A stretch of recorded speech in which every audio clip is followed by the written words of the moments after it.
activates your drive?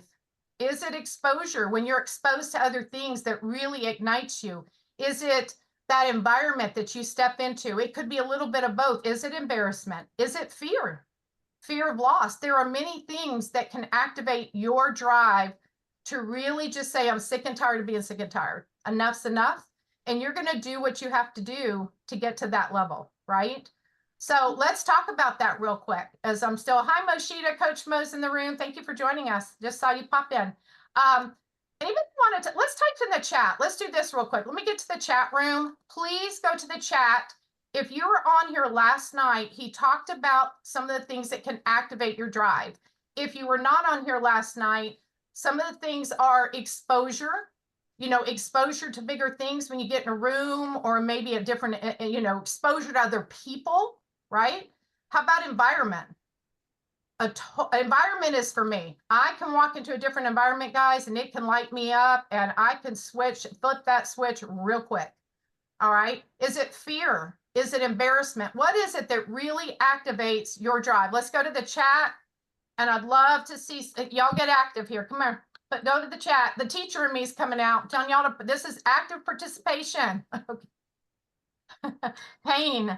Move from complacency. Okay. Thank you guys. Pain. That was Moshita. Hi, Elena. Missed you. Awakening to my complacency. There we go. Fear. Competition. Yes, I forgot about competition. That's a good one. Environment. Winning. Yes.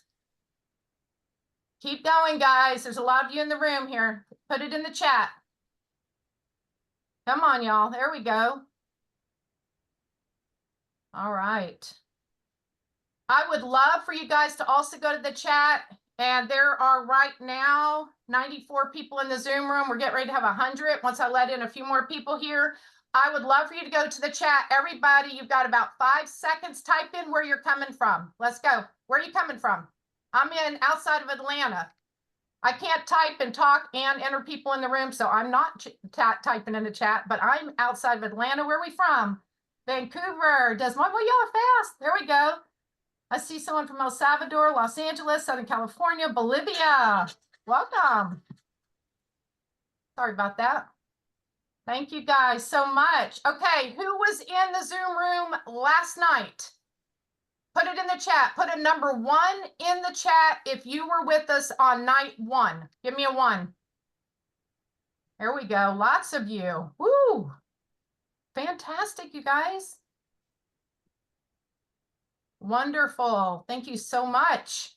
All right. Now, if you are super excited, ready to explode tonight, like you are fired up and ready to go, and you are feeling a level 10, but running in a level 4 vehicle, you're a level 10, you know you're a level 10, but you're in a level 4 or 5 vehicle, go to the chat and tell me right now that you're a level 10. Go do it right now. Who's a level 10 in the room? Oh, a level 11. There we go. We got some overachievers. Love it. All of you should be a level 10. That's why you're here. Way to go. Thank you. All right, Coach Burt, we're getting them warmed up. We have a lot of people back from last night. They were putting in the chat, like, what activates their prey drive. Look at these level 10 people that are here, Coach. Love it. All right. How you guys doing tonight? Good? Good. Doing good. Doing good. All right. I just got in from another city where I was doing one of my good friends, a guy named Chuck McDowell. He's got a $100 million company of getting people out of the timeshare business. People that got into timeshares and you couldn't get out of timeshares. You probably heard him on the radio. This is a guy who spends, listen to what I'm about to tell you, $500,000 a week on Facebook ads.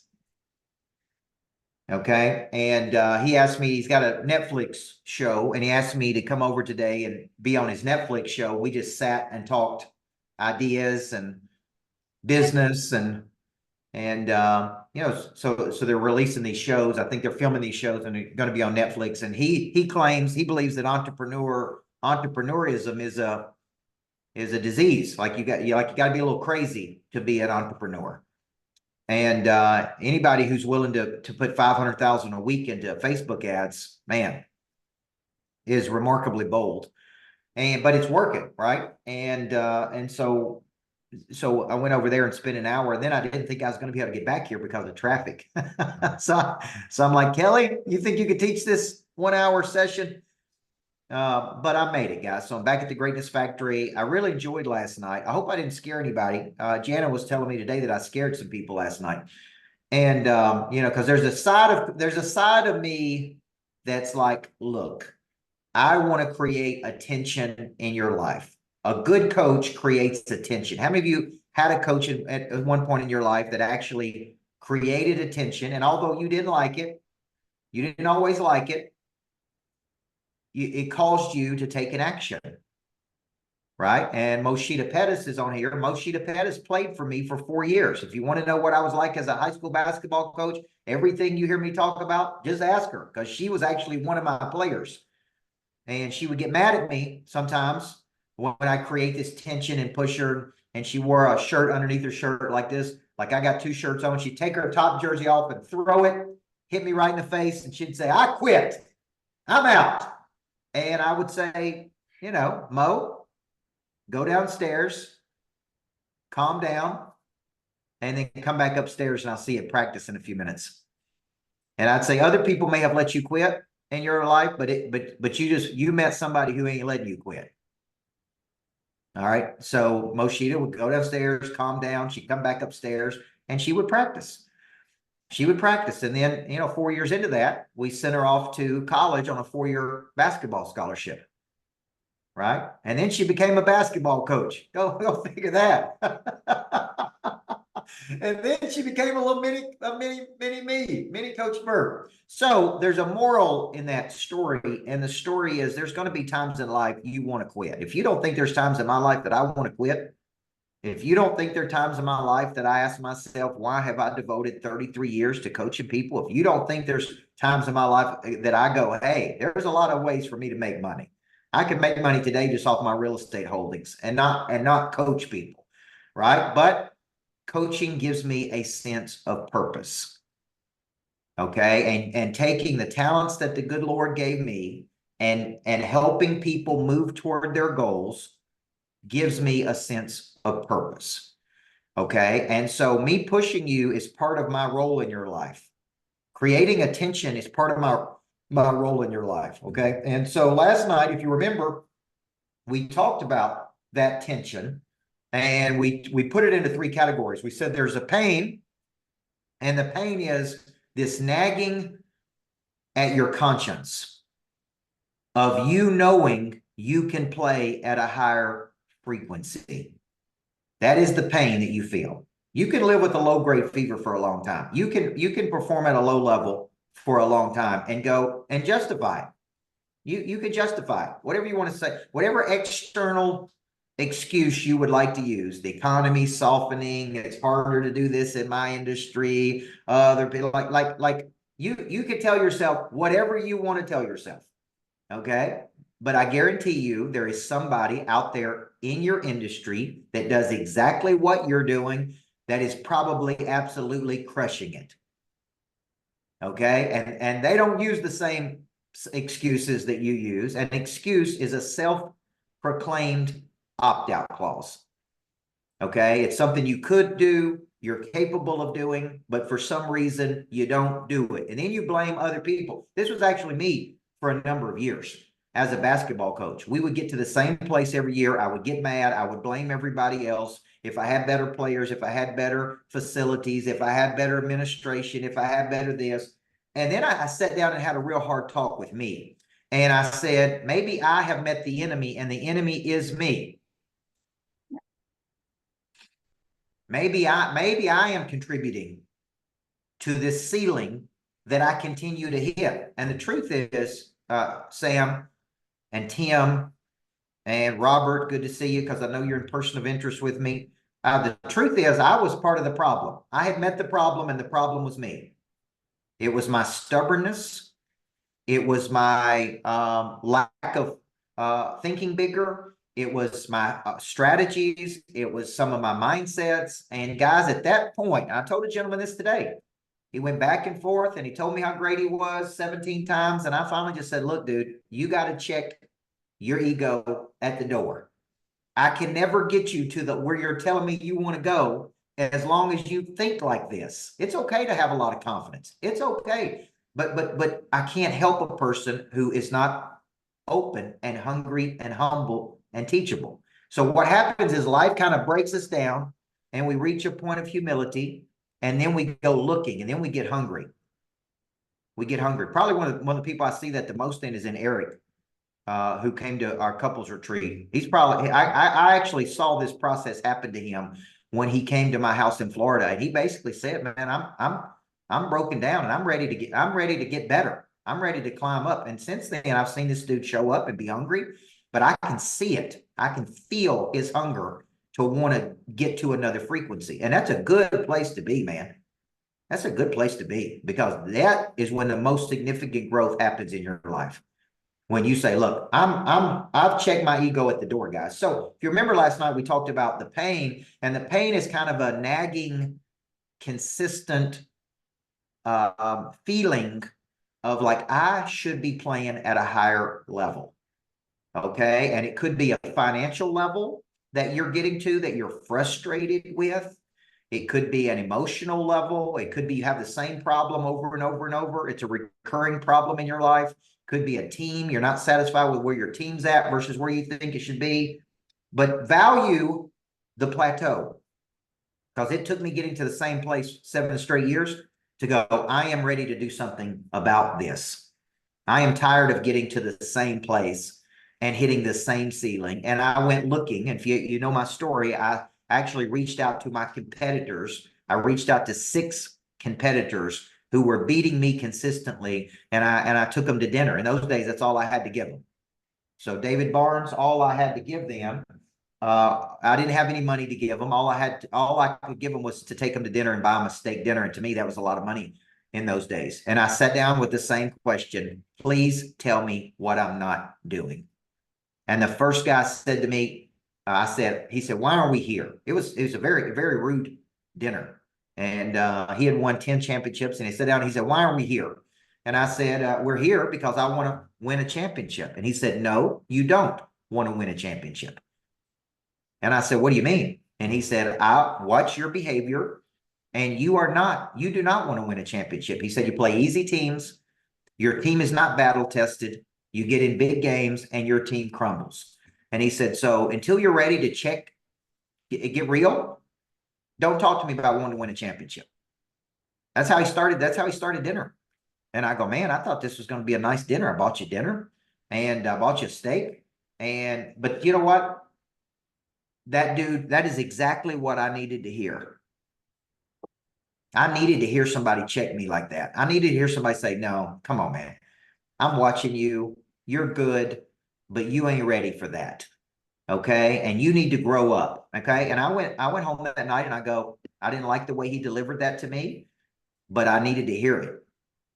And there's times in life we need to hear somebody go, look, you're playing at a good level, but let's get real. There's somebody, you got a lot more to give here. So we started with the pain. And if you remember, I said the pain is the tension. And then I went into the problem, and the problem I said was 3 things. It was complacency, which is this lack of knowing. It's like you don't even know what you don't know. Now, we all know that Maxwell called that unconscious incompetence. Unconscious incompetence. It's like, I don't even know what I don't know. Okay. Conscious incompetence, Don Ferguson, is I know that I don't know. and I'm willing to go, I don't know, man. Who can help me? Who can help me? And so complacency sometimes is an unknowing. You don't even know what you don't know. And I said, what the other part you're missing is courage, but courage ain't coming, right? We're waiting on the courage to come, but it ain't coming. And you can give another person courage. The word encourage means to give courage. The word discourage means to take courage away. Some people discourage people all day long. Some people encourage people all day long. And listen, the guy that I got to commit today to a coaching package, all he needed was a little bit of courage. He sent me a message, said, I'm not doing it. Then I sent him a message, said, man, this is all wrong. I'm telling you, you're telling me one thing, but you're doing another. Okay. And I can't get you to the level you need to get to until you commit to something. And the courage ain't coming. Okay. If you're waiting on courage to come, it's not coming. And we went back and forth through voice text a few times. And then he finally said, I'm in. All he needed was a little bit of courage, and I supplied that courage to him. See, I like to say, when you're low on confidence, you can borrow from someone else that has it. How many of you listen to somebody every morning and they give you a little shot of courage? And hopefully I'm one of those people. You may listen to my podcast, you may watch me on YouTube, and I want to supply confidence to you, which is the memory of success. Confidence is a memory of success. The reason people don't have confidence is because the number one thing they remember is failure. When they go back in their life, they remember failure. They don't remember success. Confidence is a memory of success. And it's also a knowing that you can manifest, you can create or manifest what you see in your mind. And this is why I spent the afternoon with the $100 million guy, because that dude sees something and he pursues it. Even when he loses, he said, I got 19 million in a mortgage company right now. 19 million of his own personal money in a mortgage company. He said, I opened a mortgage company. I bought a mortgage company right in the middle of the worst possible time I could ever buy a mortgage company, thinking it was going to flip at some point, thinking I could acquire new talent at some point. He said, I got 19 million into that, and I've got 2 million into a arena football league. And I'm like, it's $21 million in two bad investments. And he said, but I don't win them all, coach. I win some and I lose some. See what he has, which is what I want you to have tonight by the time we finish, is a remarkable boldness. It's a much higher level of confidence. There's insecurity without confidence. There's confidence, memory of success, and there is remarkable boldness, okay? And I said the problem is you're waiting on courage to come, but the courage is not coming. We commit first. Garrett McIntyre, we commit first. I committed to building a $7 million building. I didn't know how to do it. I'd never done it. I was scared to death, still scared to death on some days, but I did it. And when I needed courage, I would just go, we're making a little bit of progress every day. We're making a little bit of progress every day, making a little bit of progress every day. And then the next thing you know, you learn a new skill. It's like, hey, I would have done this different. I would do this different. I learned a valuable skill. Now I have a new capability. If I said I'm going to open one in Dallas, Texas, now I know what I would do, what I wouldn't do. I know how long it should take. I know where the money makers are, where the money makers are not. I didn't know any of those things until I actually did it. So now I have a new confidence. Everybody see that? Now I have a new confidence. That's called the 4 C's formula. So I've got, the problem is you have some complacency. Number 2, you don't have the courage you need. Number 3, you don't have the connections you need. Okay? When you hear me say, you don't need more money, you need more people. The people have the money. A lot of people go, well, that sounds good. It's a good quote. No. Every car you've ever driven, every house you've ever lived in, every vacation you've ever taken was paid for by somebody else. Yes or no? See, Rod Williams, every trucker you help that buys an insurance policy pays for the car you're driving in right now. The better you get at articulating your value to those people, and the more policies they buy, the nicer the car you get to drive. Everybody with me? Because money changes hands when problems are solved. So when you start going, well, I don't like people and I don't want to talk to people and everything you've ever created in your life came from other people. And if you ever read the prayer of Jabez, he's making an argument that every miracle, God uses people to deliver a miracle. Everybody with me? Okay. So it's like when you think about why we need people in our lives, it's like, what is your attitude toward people? What is your attitude toward reaching out and meeting new people? What is your attitude toward helping other people? And you either have a good attitude, your attitude indicator says you're either ascending, you have plateaued, or you're descending. Every attitude in the world is one of these 3 states. It is dynamic and vibrant. It is static and stuck, or it is complacent and entropic. Those are the 3 states of energy. The minute something stops growing, it starts dying. Would everybody agree with that? So to activate something, I said last night, we want to focus on awakening something inside of you. Okay? What activated my faith after 7 years of going through the motion was going to one church in Chattanooga, Tennessee. I cried through the entire service. There was 100 people, and it was a worship like I had not experienced in years. That awakened me. At that time, a guy sent me a book called The Blessed Life. I read The Blessed Life, talked about tithing, and I wasn't tithing during that period. I was giving a little money to church, but I wasn't tithing. And I go, okay, I'm gonna be obedient, and here's what's gonna happen, right? And it's like this is what I should be doing. So it awakened me to my potential. That awakened my faith. Then I hired a former MMA fighter to live with me for a year to help me get in better shape. That awakened my confidence. That awakened my body. Okay. Then I started studying under certain people. That awakened my mind. So when you think about it, what we're trying to do is make something come alive. It's asleep and you're trying to make it come alive.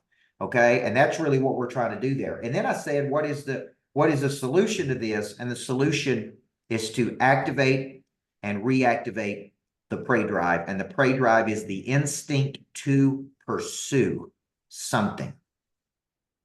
Now, we call that something going from A to B. Okay, you're at A and you're trying to get to B. But until that engine is cranked up, there is no movement, there is no circulation, there is no energy toward the B goal. Okay, and if you got a small B goal, guess what? You got a small prey drive, folks. Small B's equals small prey drive. It's that simple. Okay, so tonight we're going to break down the second part of prey drive. Okay, so the first phase of prey drive is activation.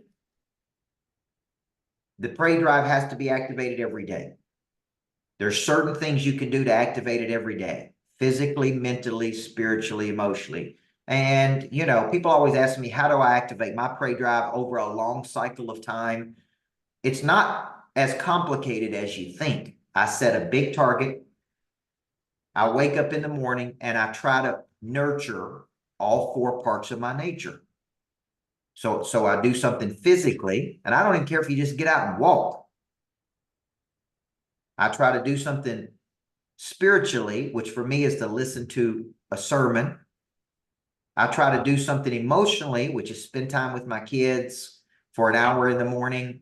I try to do something mentally, which is train in my online academy. I train for 10 or 15 minutes in my online academy. And what that does is it gets me from a dormant state to an active state. It's like I'm coming alive. Okay. I woke up and I'm tired and I'm frustrated and I'm irritated. And now I'm working this structure. I'm feeding my body, my mind, my heart, and my spirit. Does everybody see that? I'm feeding my body physically through exercise. I'm feeding my mind mentally by studying something.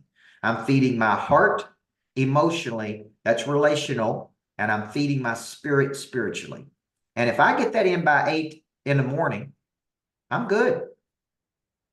Okay. Then I come to the Greatness Factory, and there's no way you could work at the Greatness Factory and not be activated. There's too much glass and windows and opportunity. And it's like, then I come to the Greatness Factory and I go, here's my environment. I got the music going. I got the little light on flip the switch, flipping like this right here. I walk into the theater and I go, all right, man, this is good. This is a good place to work. I'm motivated. Let's get on the phones. Let's pick up, right? Let's pick up, let's do something. Objects at rest stay at rest unless acted on by an outside force. So now I'm using the activator of environment to activate my prey drive. Remember last night I talked about environment? Some of you, this is the worst thing ever happened in America is during COVID, everybody went to working at home. Very few people can work at home. Very few people have the discipline. You know, I have a home office that's separate from my house. You know how many times I work there a year? Maybe on a Sunday afternoon. That's the only time I ever work in my home office. I literally get up and get dressed and leave my home office and go somewhere to work. I go to my lodge. I come to the Greatness Factory. I go somewhere every day and work, because what happens when we're at home, we go, well, you know, why don't I wash the clothes when I'm supposed to be prospecting? And why don't I take the dogs for a walk? You know, it's a pretty day outside. So I think I'll go out and sit outside for a little bit. And see, what happens is the prey drive is actually suppressed because of the environment. Okay, now here's the deal. You may say, well, it's okay. Hey, look at your sales numbers at the end of the month and tell me, are you more motivated when you're around other people or less motivated? Are you more motivated when your environment? Or are you less motivated? Okay. And this is what happened in America. I remember a time when everybody in my team came to one place. We were all in there together. We all made sales calls together. We all followed up with each other. And I guarantee you, everybody was activated. And if somebody wasn't activated, it's like, hey, what's going on with you today? I need you to pick it up a little bit, man. We're all here motivated. I'd go, let's get on the phones, folks. Let's call people. Let's do something. Okay. So I talked about environments.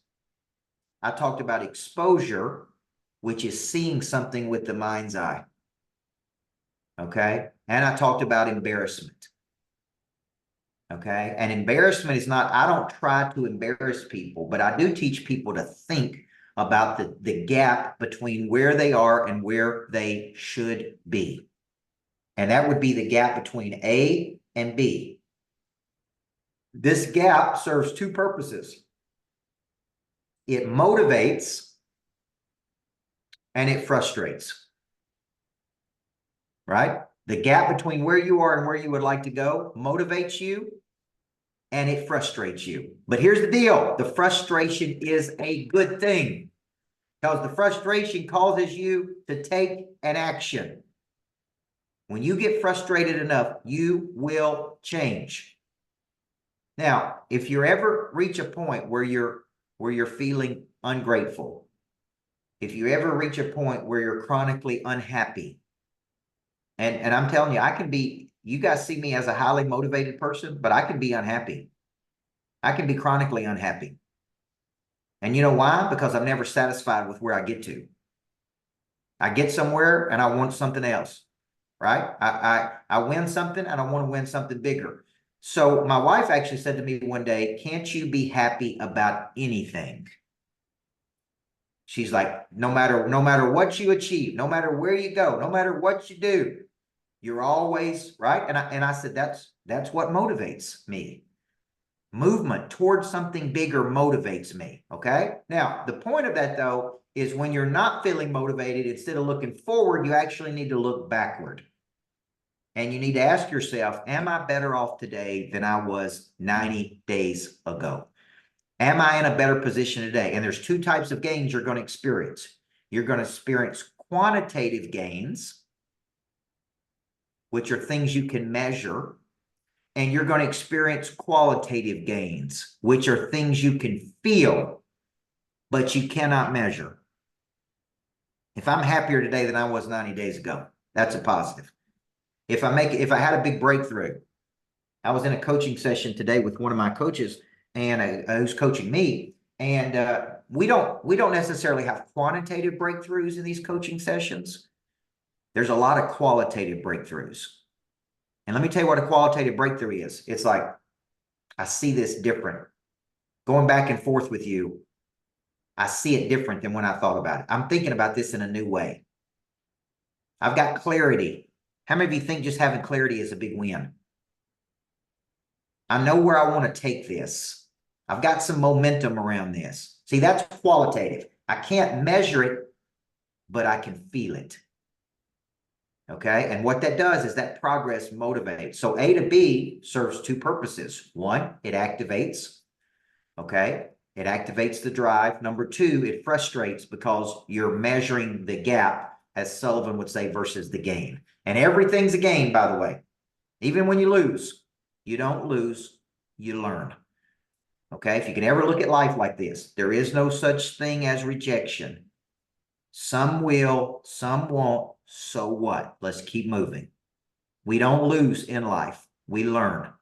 I am convinced that I had to lose a number of very important games in my life so that I could learn how to win. Does everybody see that? I had to be embarrassed. I had to go home and think about it and it let it drive me crazy to improve. Okay. So tonight we're going to focus on the phase of pre-drive, which is activation, which would be persistence. Okay. Persistence. And a lot of people think of persistence as I persist until I see it through. And I think like this.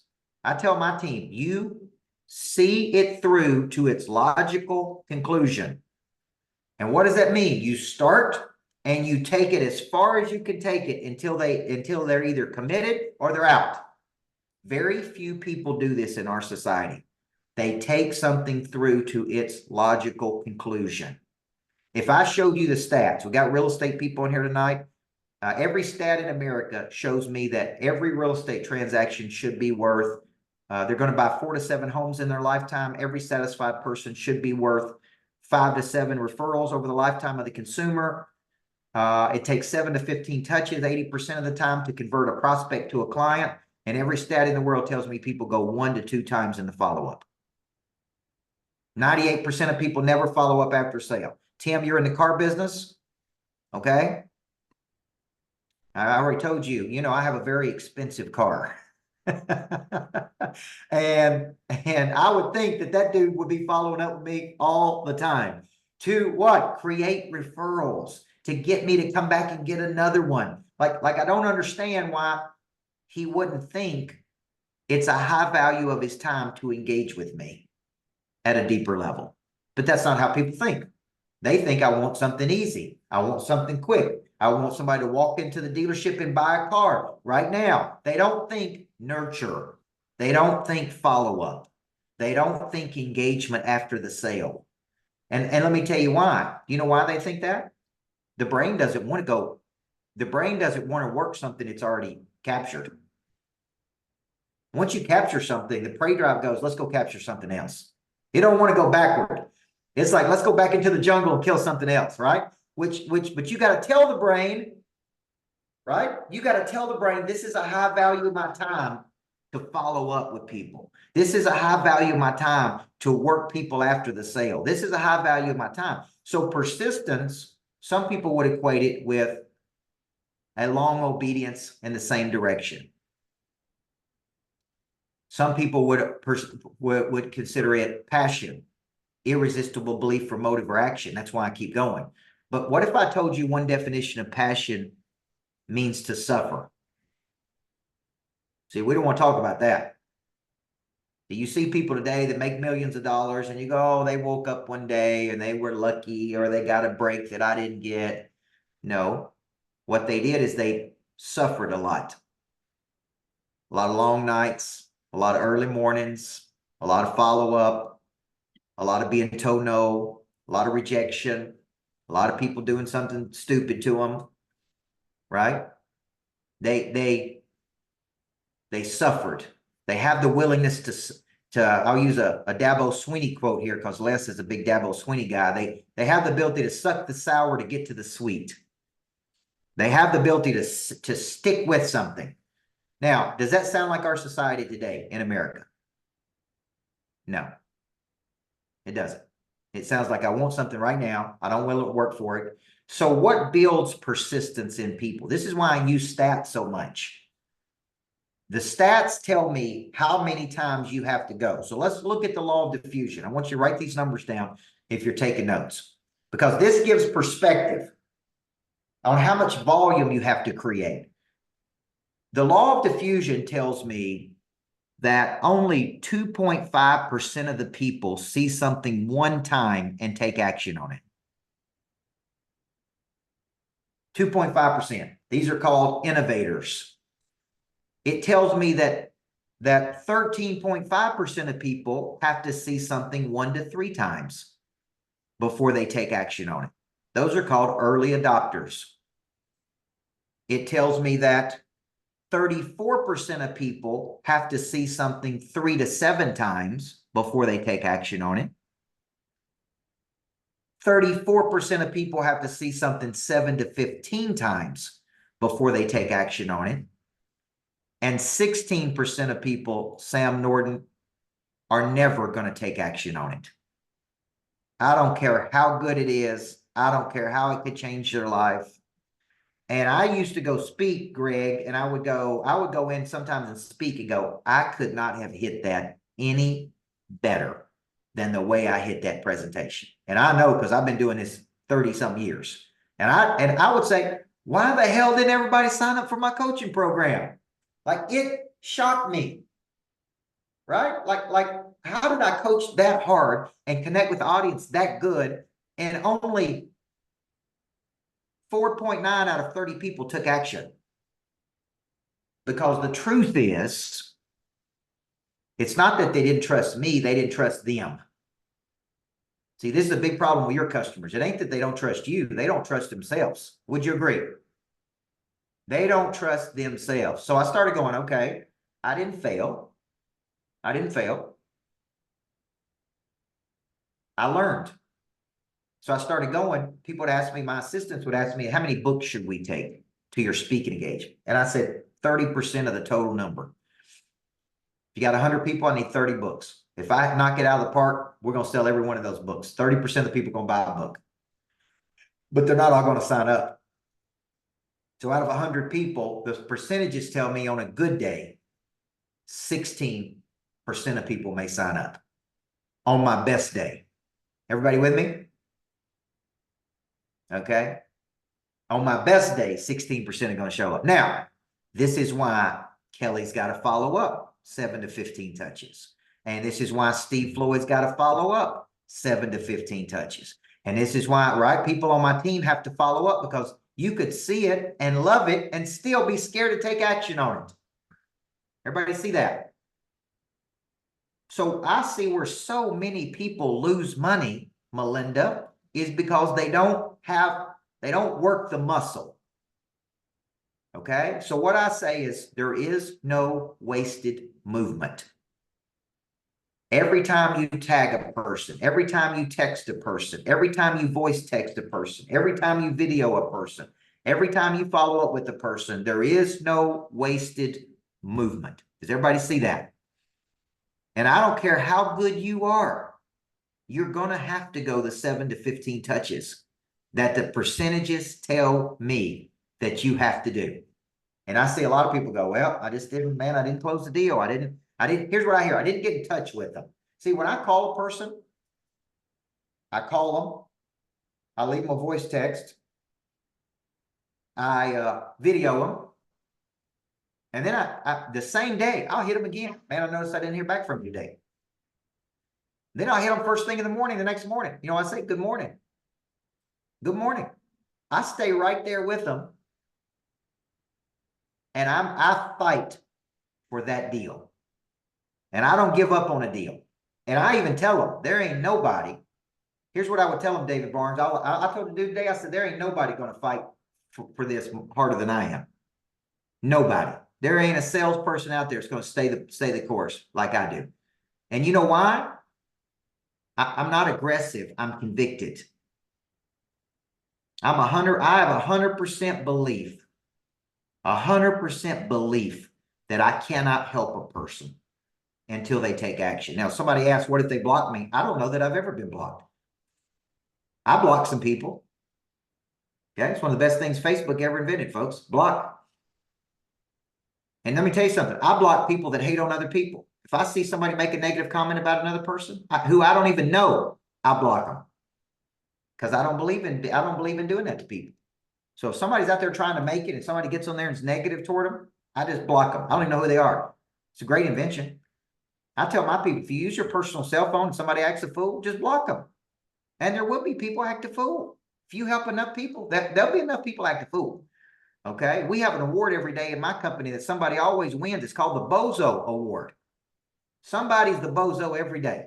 Okay. You'd be shocked what people do. And I'm like, hey, they won the award today. I ain't gonna get mad about it. Just give them the Bozo Award. So when you think about it, here's what I'm trying to show you guys. I don't do it in a way. This is a good question. I think Brand asked this question. I don't do it in a way that seems like I'm bothering you. I do it in a way like Carl, man, I care about you and I want to help you. And I'm in the business of helping people. But I can't help you if I can't get in touch with you. I can't help you if you never answer the phone with me. I can't help you if you don't engage with me. And I am in the business of changing people's lives. But I can't change your life, man, because I can't get in touch with you. It's that simple. So on a scale of 1 to 10, man, how serious are you about this? Right? Now, this guy today told me he was going to go with another company versus my company. And I said, look, I love that company. You would never hear me say anything bad about that company. But that company does not have the skill set that I have. Okay. They cannot get you to monetization as fast as I can. Okay. And I'm not saying anything negative. I'm just telling you the truth. There is a difference between what I offer and what they offer. Okay. And I fought for it. Everybody see how I'm doing that? Okay. Rod Williams, I didn't just give up and go, okay, I lost that deal. I'm still in the ring. I'm still punching. I'm still fighting. I'm like, all right, I heard you. I totally understand. I like that company. Matter of fact, I use that company from time to time. But for this particular thing, based on what you told me, there is nobody more qualified on planet Earth than me to help you do this. And he came back and said, let's do it. And that was a $25,000 deal, by the way. Okay, so it wasn't like a little deal, but I would have fought Kelly Eisler for a $9.95 book, just like I did that $25,000 deal.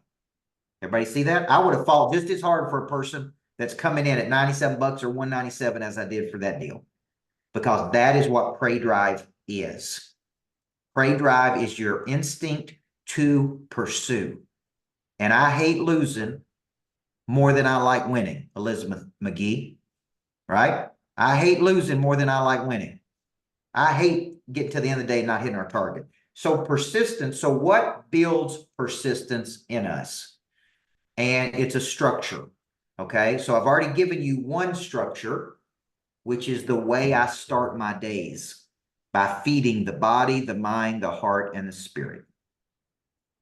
Okay. Now I'm like you guys. I get tired just like you do. Some people don't think I get tired. They're like, you, man, do you ever get tired? Okay. So yes, the answer is yes, I do get tired. Do I get a hard workout in every day? No. Do I go to the gym every morning at 5 a.m.? No, I don't. Right? Like I got these little things in these little things in my office. I sit there doing push-ups in between calls today in my office. So, but here's what I do. I'm like, I'm going to feed my body, even if I just get out and walk this morning and get my mind going. I'm going to feed my heart.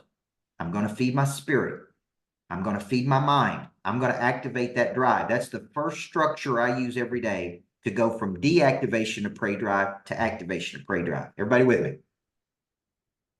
Now, having said that, I do know that when I'm in the gym at 5 a.m. in the morning, my Prey Drive is at an all-time high. I do know that my energy levels are higher. I do know that my mindset is tougher. I do, because I've already got the first win of the day. I got up at 4:15. I got my big booty in the gym at 5. I got push.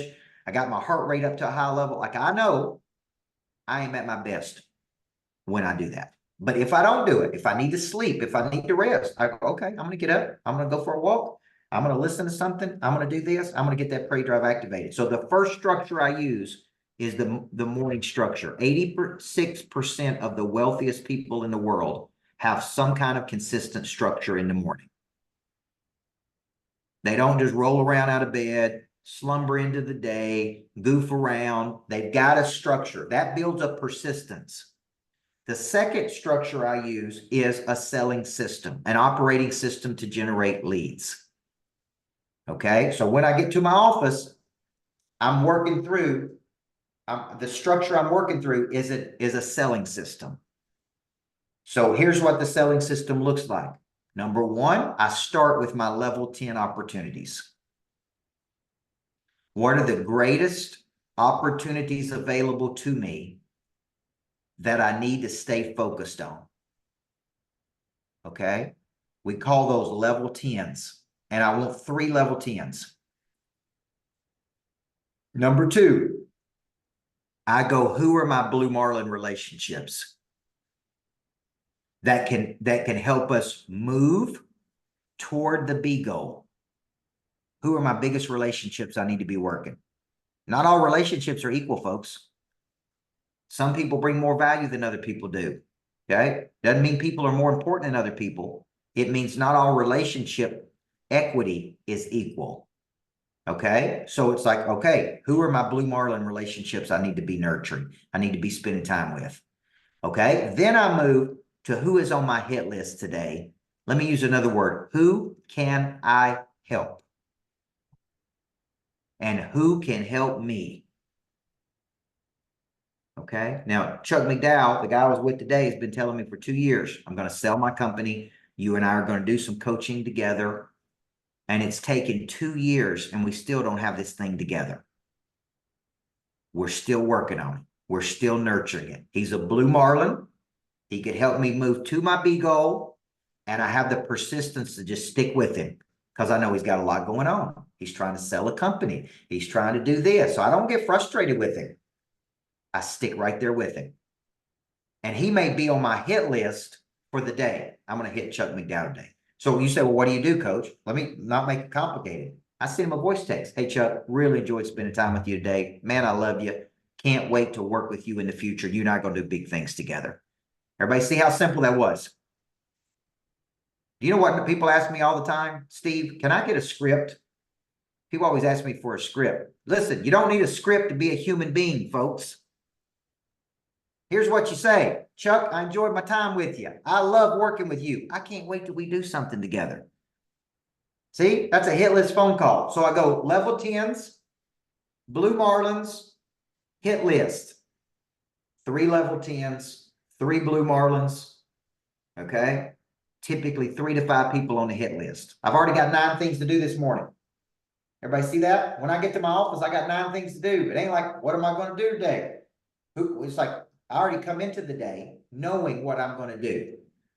Then I go straight to my red zones. And my red zones are people who are close to making a buying decision. And I go, boom. This morning, first thing out, have my red zone. I'm like, I'm closing this dude today. We're going for it. We're not wasting any more time. We're getting into action. Okay. So first thing this morning, good morning. Good morning. I'm ready to do business with you. Okay, let's do this. Well, I'm not going to be using you. I'm going to be using somebody else. Okay, man, I can understand why you do that. Totally. See, most people would have bowed out at that point. Yes or no? Yes. When he said that, most people said, I'm out. Okay, they got their feelings hurt. Amateurs listen to their feelings. Right, Marceline? Professionals do not listen to their feelings. So I don't get all emotional. I go, all right, let's put the gloves on. Let's go back to work on this. And I just, boom. Boom, I could completely understand, but that's not what you told me. What you told me is you wanted this. There is nobody in the world who is more qualified than me to help you. So listen to the way I say it, Charles, based on my unique past of this, based on my unique experiences of this, based on my unique education of this, I am uniquely qualified to help you move from A to B. Okay, now there was a book written called The Challenger Sale. And the Challenger Sale studied 6,000 salespeople and they asked one simple question. What makes the top salespeople the top salespeople? And they found out that only 7 to 11% of top salespeople were what's called relationship builders. Those are people get stuck in the friend zone. Do you know how easy it is to tell a friend no? You want to go to dinner, David? Nope. It's like, okay. I'm friendly, but I'm not your friend. I am your coach. And for me to be your coach, I don't get in the friend zone with people. Everybody with me? Okay. So when I'm talking to a person, I'm not their friend. I'm their coach. So what this study found is that 40% of all top salespeople, okay, 40% of all top salespeople are challengers. And you know what a challenger does, Eric? They push back. They don't roll over. They don't quit. They basically say, look, man, I can understand why you think that, but you're not looking at it like this. And this is the way you should be looking at this. You're actually losing money by thinking this way. They push, they challenge. They're not aggressive. They're convicted. Everybody see the difference? Okay. I then move to my farm club. And my farm club are people who have indicated interest that I have not converted. Okay. Now look at the little system I got going. Now guess what this system does when I work it every day, guys? It builds persistence. Okay. It builds persistence. So Sam Norton said in sales, it's our call to become their coach. I think you're a consultant. I think you're a consultative seller. If you're the expert, you're a consultative seller. If you know your product and service, you can say, let me tell you why this is the right product for you. Okay. You're consulting the person. You're coaching the person. Okay. Now, this is a structure I use. This is not my entire selling system. I teach that in a boot camp I do called Tactical Connection. I teach it in a lot of my books, Flip the Switch, Legacy Selling, $1 Million Follow-Up. But my point here is, how many of you think if I work this system every day, I start to build consistency? How many think if I make a commitment to get on social media every day, I build consistency?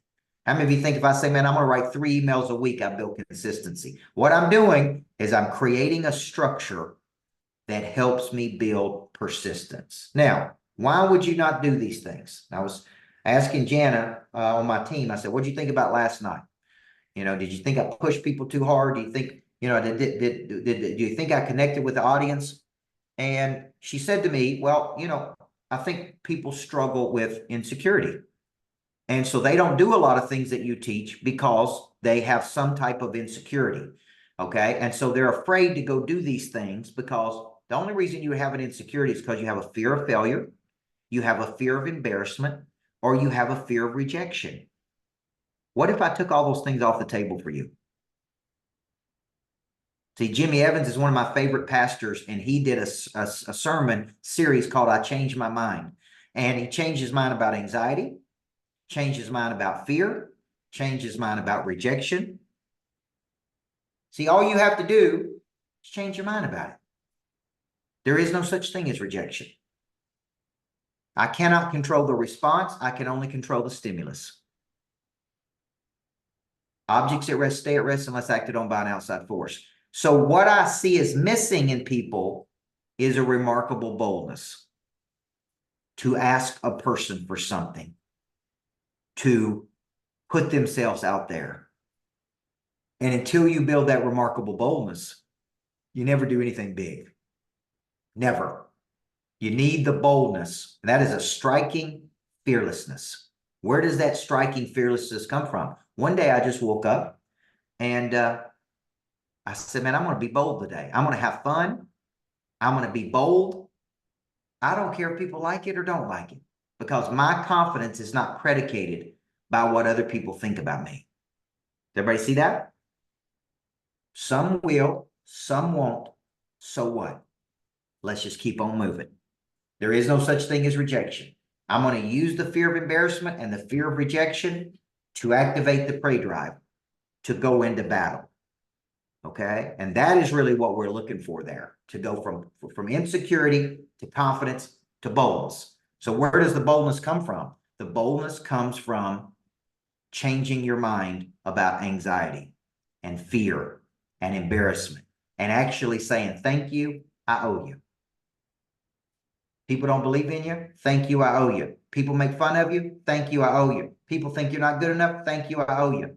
Because now I got a little extra steam in the engine. I needed that. I needed somebody not to believe in me today. I needed somebody to do something crazy today.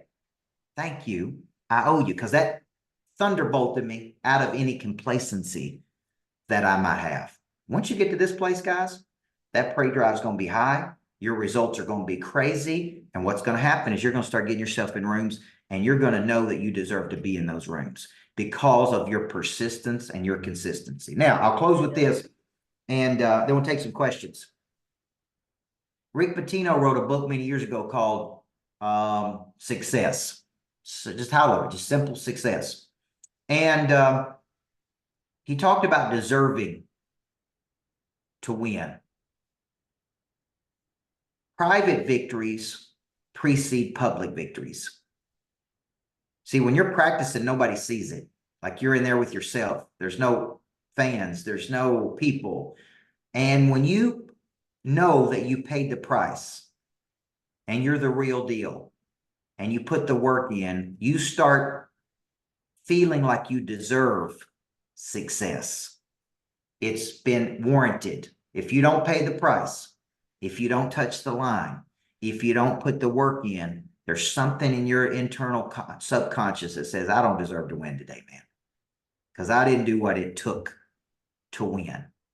That is part of persistence that I'm trying to do that. So we got activation, we got persistence, and tomorrow night we're going to get into intensity. And intensity is how you bring it every day. Every single day you bring it. You're not any better one day than you are the next day. You bring it every single freaking day. Okay. Now, how many of you have read my book, Flip the Switch? Okay. Thank you. How many of you need to get a copy of Flip the Switch? Okay. On Audible, go to Prey Drive. Don't go to Flip the Switch, because the publishing company actually hired a dude who don't have any Prey Drive to read my book. Okay. So people, I got a message the other day. It's like, God, this dude's terrible. Who read your book? I'm like, the dude has no prey drive whatsoever. It's like, kind of missed the concept there, folks. Hiring a low prey drive person to read my book. So I went into the studio and I recut it under prey drive. It's inaudible under prey drive. So if you want to listen to it in prey drive, my book Person of Interest is on Audible. Zebras and Cheetahs is on Audible. My confidence book is on Audible.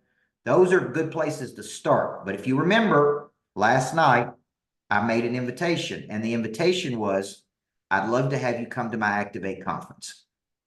It's 3 days with me. It's in Nashville. Okay. And there ain't a cooler city in the country than Nashville right now. I'm telling you. We got great music. We got great food. We got great people. Okay. That conference is typically $5,000 per VIP ticket, $2,500 for general admission. And you say, why is it so expensive? It's expensive because it is legitimate. Okay. It could change your life. But what I said is, we're doing those tickets at 50% off for people who are on this session with us. And I told my clients, all my personal clients, I'll give it to you for 50% off. So I'm doing Activate. It's 50% off. Okay. I only got 109 of those seats. When I get to 50 sold, the price is going up to full price. Okay. So if you want to do that, you want to come to Nashville, you want to be get the VIP so you can hang out with me. We'll be in Nashville. We got cool VIP events happening. We got great speakers coming in, but it ain't about the speakers. It ain't about me. It's about you. And it's about you coming to Nashville and being around other like-minded people and getting activated. That's really what this conference is about. And it's about the opportunity for you. So Kelly will post a link. They're 50% off. So the VIP ticket is $2,500. The general admission is $1,497. It's September 26th through the 28th. Okay, so that Thursday night, we'll kick it off with a party. Okay, we'll kick it off with a party. There's no coupon code. It's just the link she's posting is the 50% off link. You would not sign that. You would not find it on my website. You wouldn't find it anywhere because we haven't promoted it.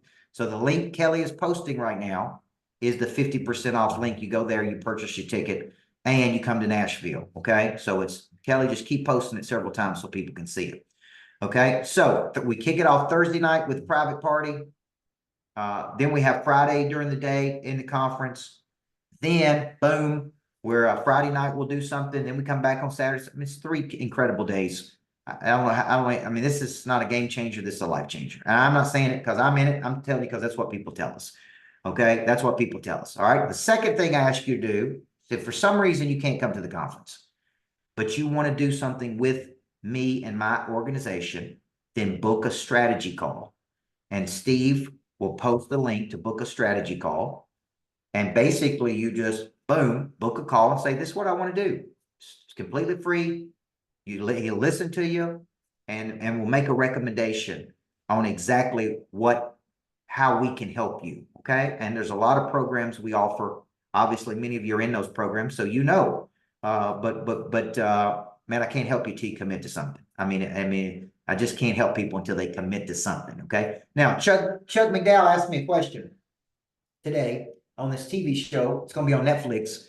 He said, what's your belief about speaking engagements? And should they be inspirational? Should they be educational? And I said, Chuck, I have a fundamental belief about the speaking engagement. Tim Nelson, what is it? The speaking engagement does not change your life. It opens the mind. You could see somebody speak one night and totally forget who they were 3 days later. And you go, man, that was a good speech. So I said, my fundamental belief, Chuck, is that the speaking engagement opens the mind. The coaching program changes the life.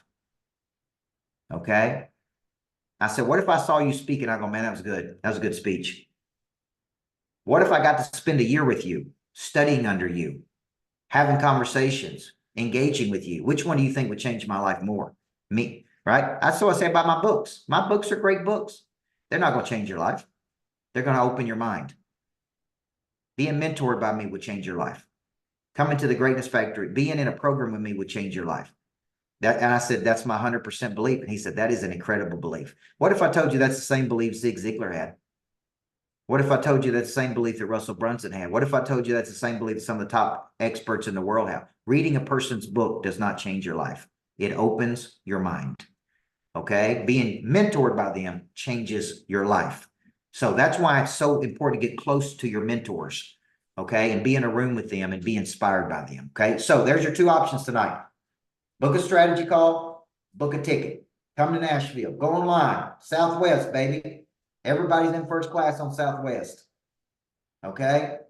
And if you get that one little seat, it's got a little extra leg room, hey, you made it. Okay. So book your ticket, come to Nashville. I'm at the Greatness Factory tonight. Look how cool it is out there. And let's help you go pro. Okay. All right. Let's open up for a few questions. It's 8:01. What? Or not just questions. If you had a big thunderbolt tonight. Coach, how you avoid burnout? All right. So burnout, great question. Burnout is loss of all joy or passion for something. And the reason you move into a burnout state is because there's three modes of energy. There is rejuvenation, which means to make young again.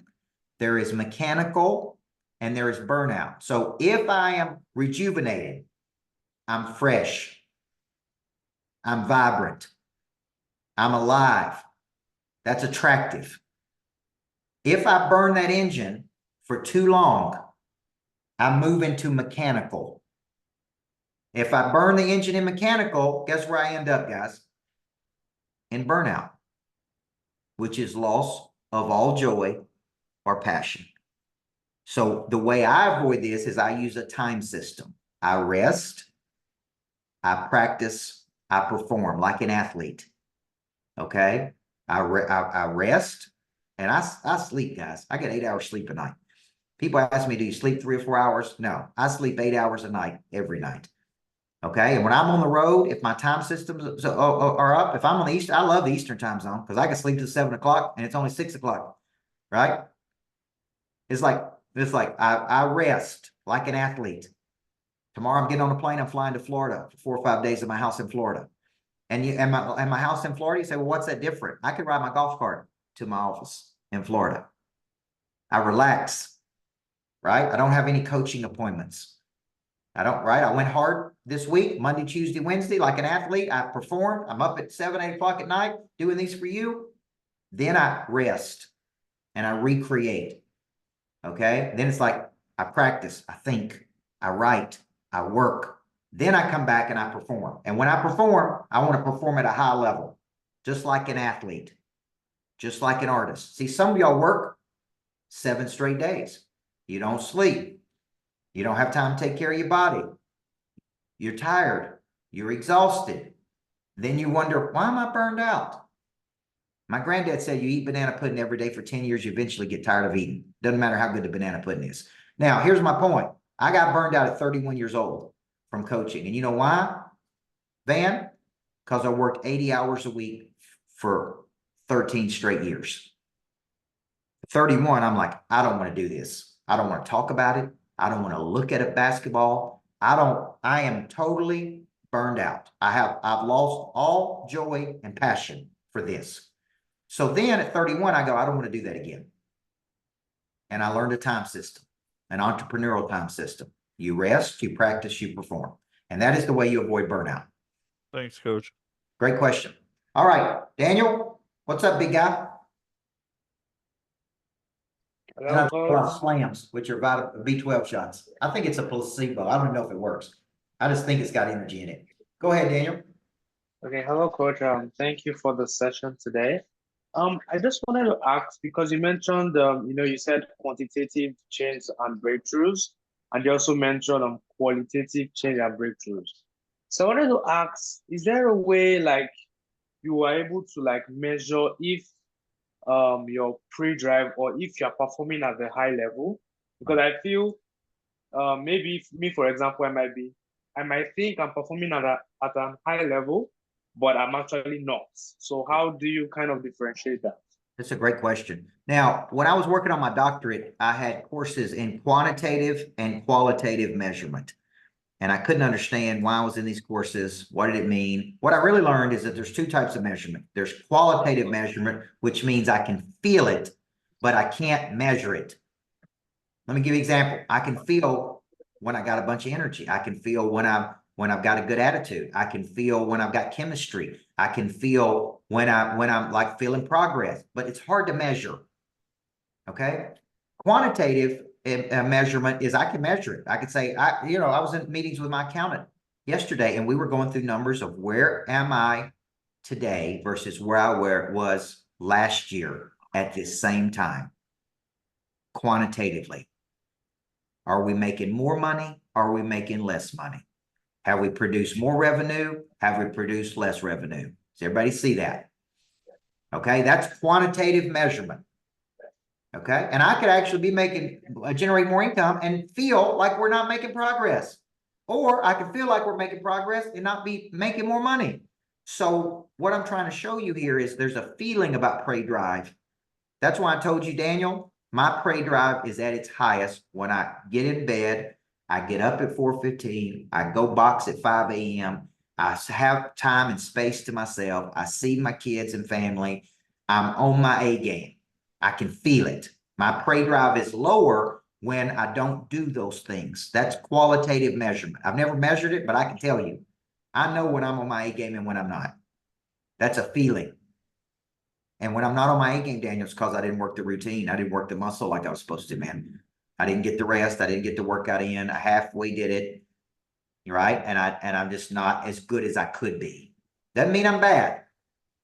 Okay. Because even on my bad day, I think I'm a lot better than some people. Okay. But right. It's like on some people's bad 20% day is better than other people's 100% day. But here's my point. I know it. And if you really want to be the best at what you do, you know it. Everybody with me? If Kelly's with me at engagement and somebody comes up to me and says you did a good job or bad, they don't have to tell me. I know. I know when I'm on my A game, and I know when I'm at a B. I know when I'm at a C. I don't need somebody, just like Tom Brady. You don't need to tell Tom Brady when he was a quarterback if he had a bad game. He knows it. You with me? And you don't have to tell him he's great when he has a great game. And people like that don't even like when you tell them that. It's like flattery to big time people. It don't even faze them. They're like, oh, thank you. Oh, you are so awesome. Thank you. Appreciate that. Because they know. Okay. That's an important thing to know. Because a lot of people need a lot of people need somebody to tell them they're great. I do not think big time people need that. I don't think they need compliments from people. I don't think, do they appreciate it? Yes. But do they need it? No. Right? They need to know, man, you changed my life. They need to know, hey, what you do really matters. They need to know, hey, I know sometimes you have bad days like other people do. So that's what they need to know. But you don't need to tell them how great they are. They already know if they're great or not great. So good question right there. Kim? Thank you. Thank you. All right. Hey, coach, I have a wow for tonight. So back where you said that about unconscious incompetence, that hit with me. I've been dealing with like personal, professional, where I am, things like that. So I wrote down what I'm not doing. And then I also said what I haven't been doing. So this was my wow. So it's time to get ready. I am willing, I am able, and I must. And that's what I wrote down for tonight. Good. You're a real joy. You're a real joy to coach.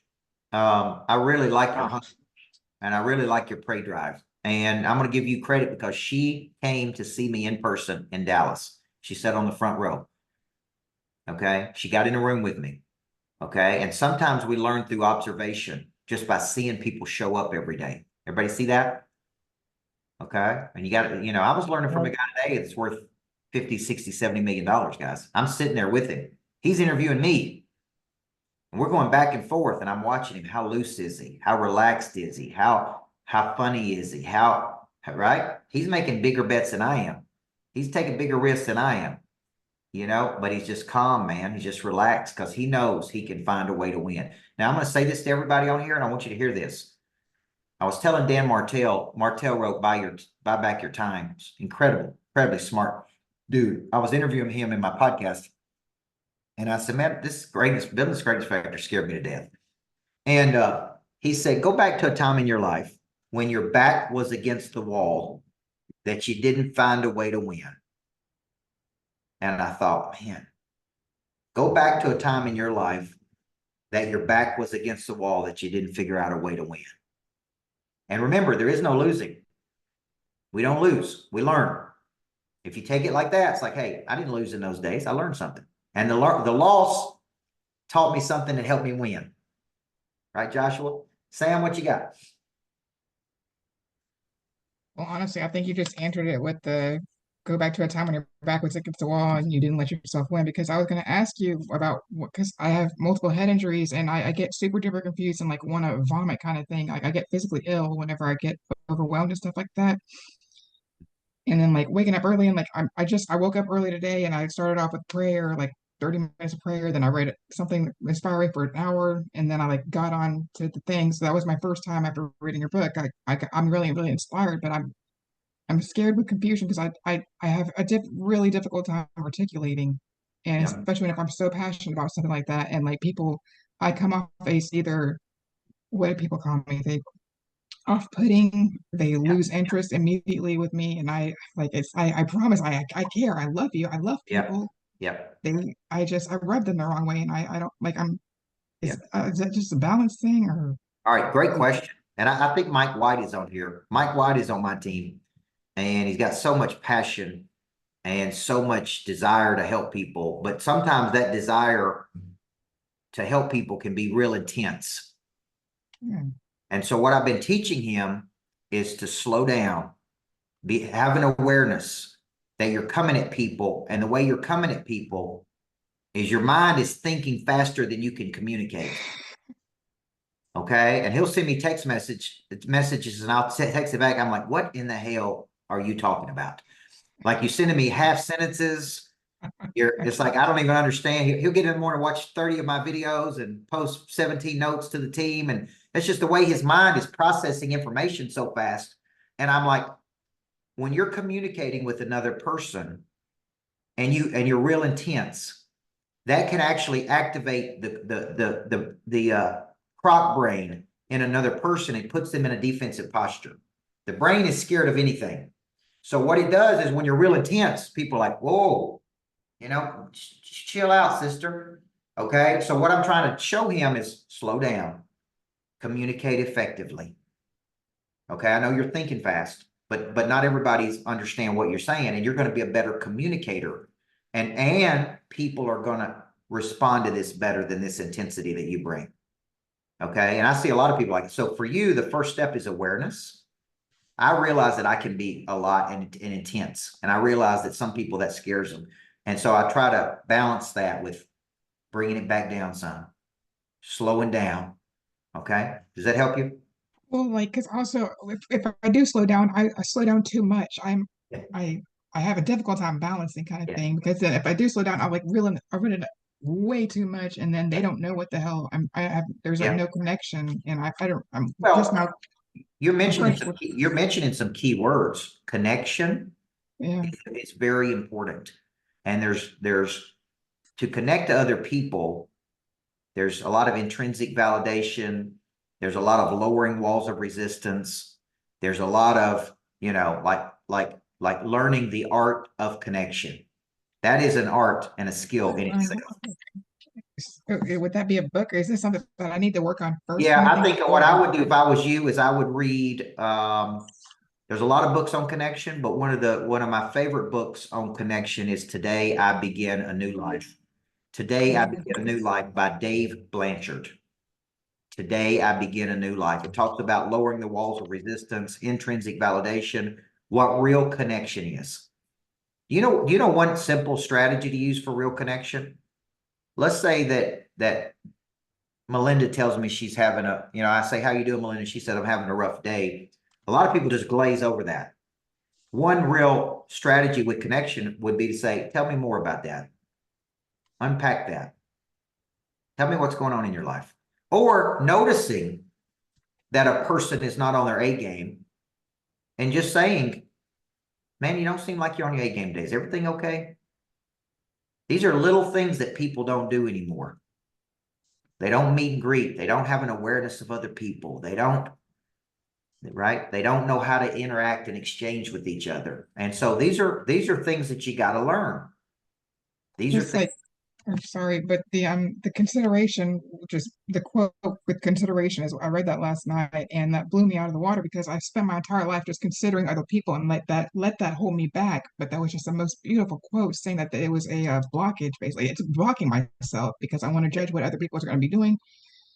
And I Right. want to get out of there, but I also like want to consider, like you said, I want to be attentive to other people as well. Like I want them to know that I give a Yeah. shit, like a better Yeah. word, sorry. Yeah. But Well, I think you're heading in the right direction because you're curious. So I would study up on the connection. that's the When first. I do tactical connection, I used to call it legacy selling, and I changed it to tactical connection because there is actually a strong connection piece. For those of you that sell on the phone too, the art of connection on the phone with the person is so important. Okay. It's like because connection is part two of how I connect people. I initiate and I connect. And sometimes I connect by saying, tell me what you're up to today. Everybody's up to something. Everybody's trying to do something. When I ask that question, you know what it does, Eric? It lowers the walls of resistance to me. I'm like, what are you up to today? They didn't expect that. They didn't expect me to ask them that question. And they go, you know what? I'm doing this and I'm doing this and I'm doing that. I'm like, all right, man, sounds awesome. That's awesome. So these are all skills you can learn, Sam. So let's dig in. Thank you for being attentive. Thank you for being coachable. All right, let me get one more, folks. Steve Miller. Yes, sir. How- One of the things I've noticed in my time with you is that you can take a concept to market quicker than anybody that's out there that I've ever seen. Can you talk about the process of getting a concept started from your mind and getting that onto paper, not necessarily it moving into market and monetizing, but how do you take that concept and move it from inside your mind to the paper? And how does it even get inside your mind sometimes? You know, it gets inside my mind because I think like a songwriter and I'm looking for a good hook. All right. I'm looking for a hook. Tonight I saw a hotel when I was driving back into town called Tempo. Isn't that a great name? Tempo. I thought, now that is a great hook. And I typed in my notes, how to build serious momentum in life. Tempo, how to build serious momentum in life. And Steve, every time I hear somebody will say something, like today, my coach said, package your process. I've never said package your process. I say package your purpose. I say purpose to profit. But he said, you're really great at packaging a process. And I go, boom, that's another way to talk about it because people have a process. Now, what I do from that period, and I have hundreds of these that I've never even brought to market. So I'll come up with that concept tempo and I'll sit down when I'm in a quiet moment and I'm reflective and I'll sit down there and map out 7 ways you can build momentum in life. Tempo, concept, subconcept, how to build serious momentum. Then I'll sit down and map out 7 ways to do it. And I may turn it into a video. I may turn it into a podcast. If it's big enough, I turn it into a book. Like I just finished a book called The Perfect Concept on how I do this. Because codifying a concept is a very important skill if you're ever going to multiply something and sell it to the masses, right? So The Perfect Concept is a new book I have coming out that I actually show you how the concept turns into money. And one simple idea can be worth millions of dollars. Yes or no? See, that's a book title right there. Do you guys know that? One Simple Idea by Stephen Key. And he licensed concepts. And one of his big concepts is he went into a store. He saw these guitar picks and he said, man, little girls would love if Taylor Swift's picture was on these guitar picks. And he went to Taylor Swift's people and he went to the people who made the guitar picks and he said, I'm going to put you 2 together and we're going to license these guitar picks with a little picture of Taylor Swift on the guitar pick. And it made millions of dollars. One simple idea. Okay. Shark Tank, millions of dollars. Okay. Listen, Don't Stop Believing. If you ever read the book called Don't Stop Believing by Jonathan Cain, he is the, in the band Journey. He didn't come up with the concept. He wanted to quit. He wanted to quit. The band wasn't making any money. They didn't think they were going to make it. He called his dad one night, and the last thing his dad said to him is, son, whatever you do, don't stop believing. and he wrote it down, and it became the #1 most downloaded song ever. Don't Stop Believing. Right? Now, how many millions of dollars did that concept make? Okay, so that's the power of a concept. The Greatness Factory is a concept. That's all it is. It's a concept, right? And then it's like packaged in such a way that makes it a valuable concept for other people. It's a mental construct. Okay, so I've had concepts that generated millions of dollars, guys. Okay, and I've had concepts that completely failed that I thought would be big. Small Towns and Big Dreams was a concept I had that, you know, I always joke and say I wrote that book only to find out that people in small towns didn't have big dreams. So that one didn't work.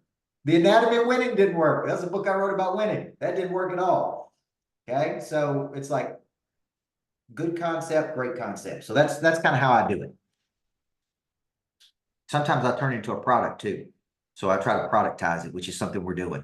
Like we turned the perfect concept into a new course that's coming out. So I got a book, I got a course, and we'll see. I know people that are generating 15 to 30,000 a month with courses. They never coach anybody. They just sell the course.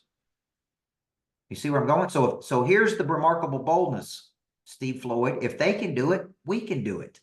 If somebody else can make 30 grand a month selling a course, I guarantee you we can compete with those people. You see where I'm going? So that's the belief that you got to have, that I don't care if we're competing versus Tony Robbins or Grant Cardone or whoever. I have 100% confidence that in our space, we can beat those people. Okay? They can beat me in some places and I can beat them in some places. That's what you got to know. Okay? You have a space you can beat people. Okay? All right. I thought we had a good night tonight. You guys agree? Okay, we were only 10 minutes away from Kelly having to teach the whole thing. If I was still stuck in traffic on the interstate. So we made it. We had a good night. We had even more attendance tonight than we had last night.